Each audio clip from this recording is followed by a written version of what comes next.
имруз дар қасри миллат асосгузори сулҳу ваҳдати миллӣ пешвои миллат президенти ҷумҳурии тоҷикистон муҳтарам Эмомали Рахмон бо аъзои ҳукумати ҷумҳурии тоҷикистон, роҳбарияти дастгоҳи иҷроияи президент ва дигар сохторҳои давлатӣ ҷаласаи кори доир намуданд. Сарвари давлат ба роҳбарони вазорату идораҳои ҷумҳуриявӣ ва масъулони дастгоҳи иҷроияи президенти ҷумҳурии тоҷикистон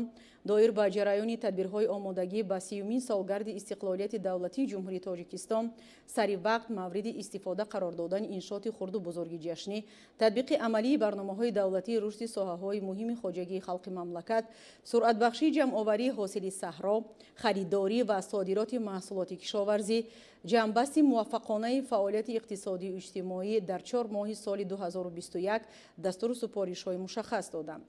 роҳбарони вазорату идораҳои дахлдор муваззаф гардиданд ки бо истифода аз обу ҳавои мусоид маъракаи киштукори баҳориро ҳар чӣ зудтар ба анҷом расонида, ҷиҳати сари вақт дастрас намудани нуриҳои минералӣ, техника ва мошиноолоти кишоварзӣ, ба кор даровардани заминҳои бекорхобида, бо омодагии комил ба давраи тирамоҳу зимистони дар пеш истода аз ҳама имкониятҳои мавҷуда самаранок истифода намоянд.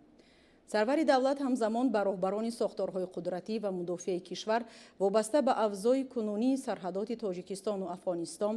андешидани тадбирҳои амниятӣ ва тақвияти ҳифзи марзҳои кишвар, мубориза бо ҷинояткорӣ, бахусус ҷиноятҳои алоқаманд бо экстремизму терроризм ва муомилоти ғайриқонунии маводи мухаддир супоришҳои қатъӣ доданд.